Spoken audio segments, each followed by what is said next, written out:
Right now, Madison's curfew is over, but another night of unrest leaves even more businesses damaged over the weekend. I'm live with the latest ahead. Plus, 2 people are in custody for looting that extended into the suburbs last night. We'll tell you where straight ahead. And a big dome of heat is not only bringing warmer temperatures, but chances for showers and thunderstorms to the forecast. We'll time those out. This is News 3 Now this morning.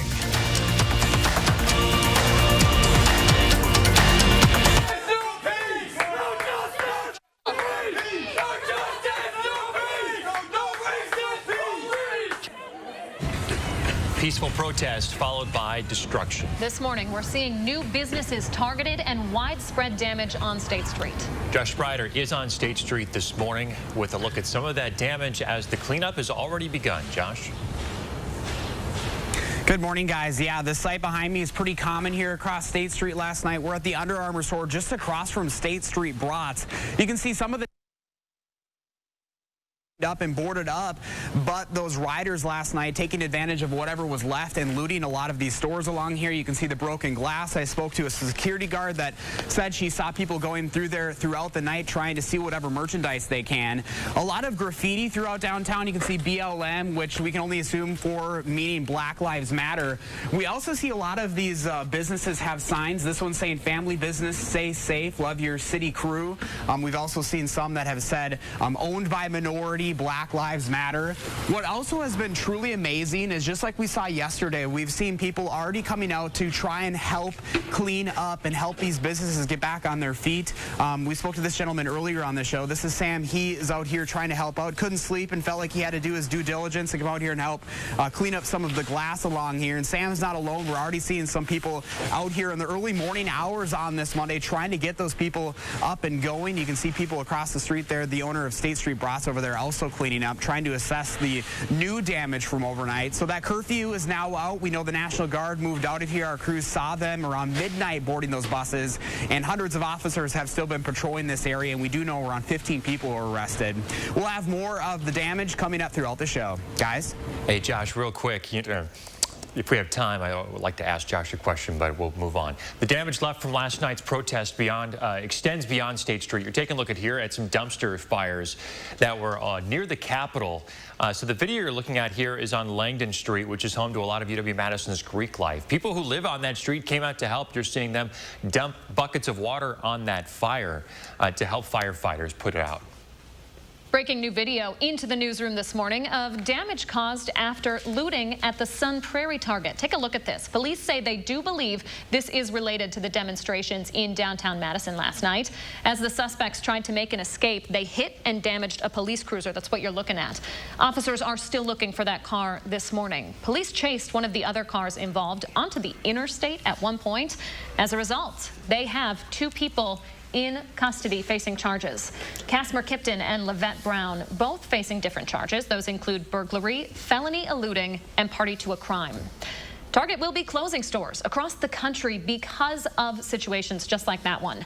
They've been the target of break-ins and burglaries in a number of cities. Stores in Chicago, Minneapolis, and a couple of other places will close. So far, though, none of those are here in Wisconsin. Target says it is still planning on providing essentials to folks in areas where the damage is the worst. The reports of more looting on State Street are no doubt frustrating for a lot of the people who turned out early on Sunday to clean up the destruction from Saturday night. At least 75 businesses were damaged or looted on the first night of damage.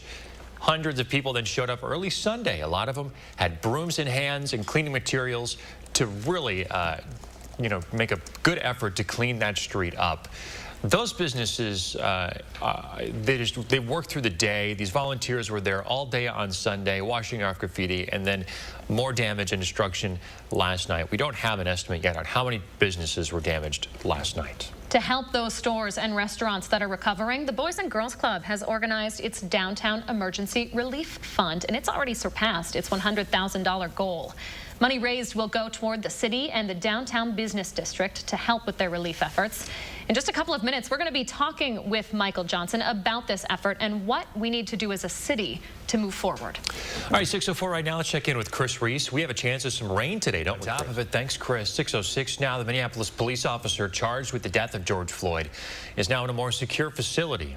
Derek Chauvin is now in a maximum security prison in Oak Park Heights, Minnesota. This is the second time he's been relocated. Police say Chauvin needed to be moved, considering the number of protesters that are housed in the jail that he was in. Also, they're saying the coronavirus is a reason for this. Chauvin is seen in a video posted on Facebook holding his knee down on George Floyd's neck. This went on for several minutes as Floyd pleaded, "I can't breathe." Claims against the now fired police officer say he held his knee on Floyd's neck for more than 8 minutes. Derek Chauvin is charged with third-degree murder and second-degree manslaughter. His first court appearance is scheduled for 1 week from today. The truck driver responsible for what you see right here, driving at high speeds into crowds of protesters in Minneapolis, is in police custody and facing charges. This was Sunday on the 35W bridge in Minneapolis while the interstate was shut down to traffic. None of the demonstrators appear to be seriously hurt. The driver, however, who was pulled out of the truck and attacked by protesters, was treated for non-life-threatening injuries. As we saw here in Madison, curfews and the National Guard did little to stop protesters in Minneapolis. You're taking a look at the scene in that city today. This morning, though, the mood a little different. A live look at a memorial for George Floyd this morning from our partners in that city. Protests last night in Floyd's memory remained largely peaceful. However, nearly 200 people in Minneapolis are in custody this morning. We're told those protesters were part of 3 peaceful groups, but they were violating the governor's mandatory curfew that started at 8 last night. Now, these arrests only add to the growing nationwide number. As of right now, we know that at least 4,400 people have been arrested for their part in protests. That number is nearly 3 times what it was Saturday. There are a lot of incredible images coming into the newsroom this morning from protests across the country. That includes Washington, D.C., where more than 1,000 people packed Lafayette Park overnight near the White House. You can see fires here. Police used flashbangs to attempt to scatter the crowd. The White House ended up turning off all of its external lights as the fires grew.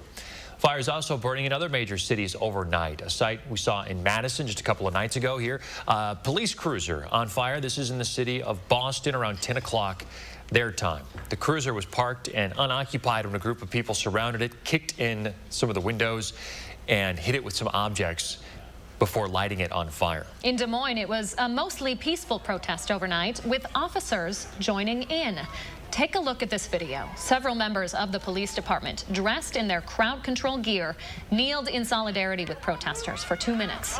Des Moines police chief says they did it after protesters asked them to join in. Every man and woman in the Des Moines Police Department knows what happened up there was wrong. That's not what this is about.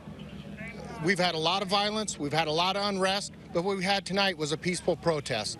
And us joining them in a symbolic way to kind of recognize what had happened, that's the least we can do. Sunday marked the 3rd day of protests in that city. After the break, a job you picked up during the ongoing pandemic could turn into a full-time gig. We'll explain why. And we continue to track breaking news from downtown Madison along State Street after another night of unrest and rioting. I'll have more from here coming up in a live report. Stay with us. Welcome back, 6:13 on this Monday morning as we continue to track breaking news from State Street and downtown Madison after a second night of rioting. We're coming to you near Lake Street this morning. You can see 7-Eleven on the corner, an ATM literally outside of the window right there, so damage done there. And this is something we're seeing pretty much every business has some sort of damage. Another popular spot is the Starbucks here, which also has some more damage. We've got some video last night from when there were actually people rioting this place. Again, second night in a row. You can see the boarded up spot was from Saturday night. They fixed this up yesterday, and then this was the damage done last night. Now, Starbucks is actually open this morning. They're taking orders because they were already doing mobile orders due to COVID happening right now. I spoke to one of the people working here, and they said that they don't see anything actually missing. None of the merchandise was stolen out of here, so they were able to be lucky there, although most people, not much you can do with the coffee situation. We have noticed a little bit less of a police presence throughout State Street this morning as that curfew has been lifted. And we're going to continue tracking some of that new damage from overnight ahead at 6:30, guys. Thank you, Josh. The CEO of Dane County's Boys and Girls Club is part of a movement right now to help raise money for those businesses damaged on State Street. Michael Johnson joining us live via Zoom this morning to talk about that effort and what needs to be done moving forward to heal our city. Michael, good morning.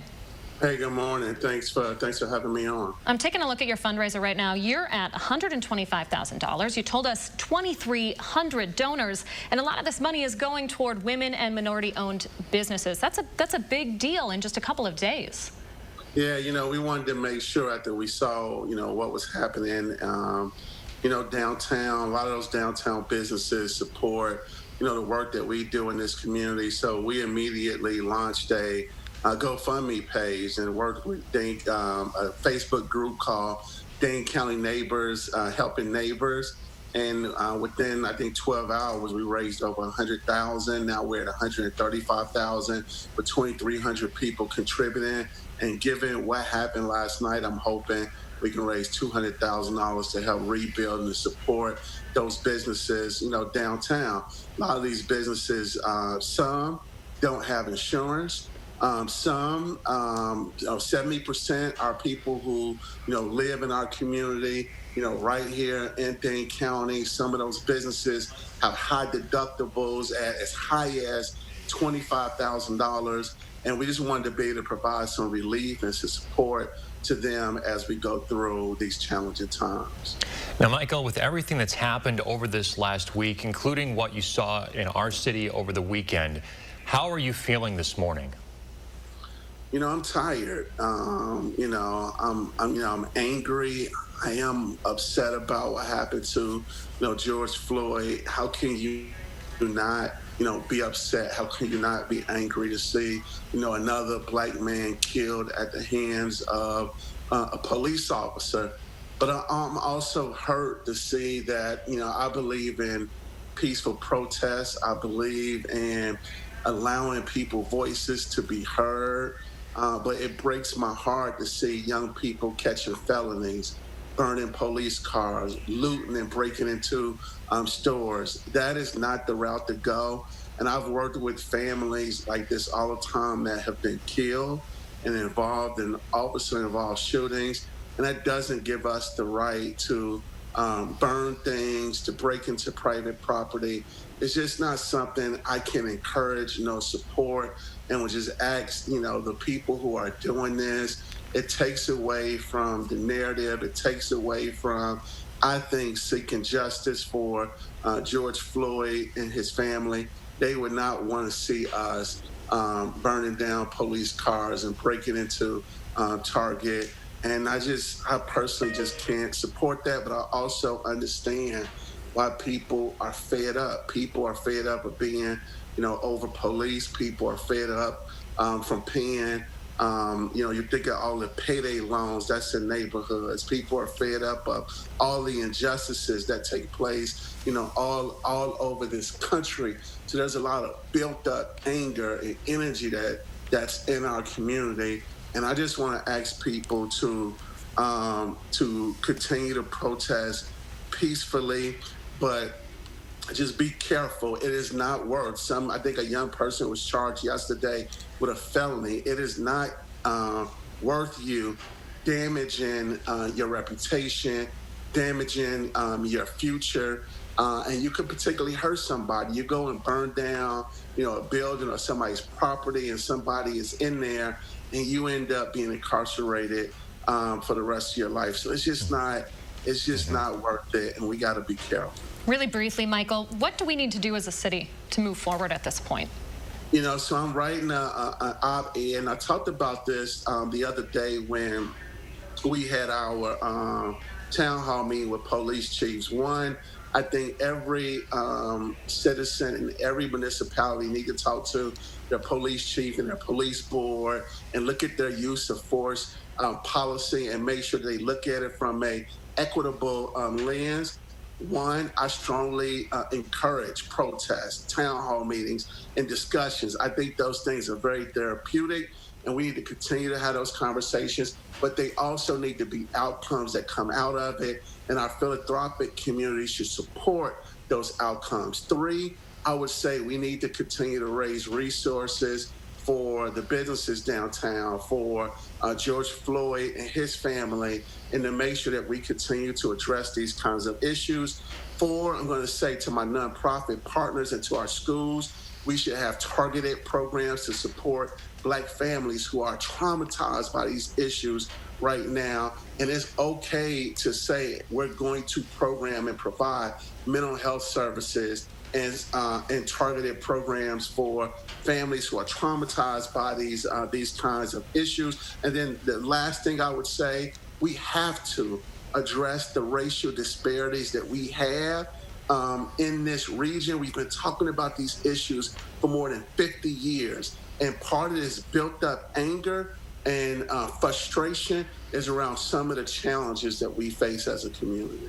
Michael, we so appreciate your efforts. I know a lot of folks are behind you. Thanks for joining us this morning. Michael Johnson, the CEO of the Boys and Girls Club here. New goal of $200,000 for those businesses that they're trying to raise for everyone downtown right now. All right, Chris Reese out on the patio with your Monday forecast. Hey, Chris. Yeah, good morning, folks. We expect to hear the results of a private autopsy performed on George Floyd, while his family says they don't agree with the city medical examiner's conclusion. Also ahead, we continue to track breaking news from downtown Madison as more businesses assess damage from overnight. We'll be right back.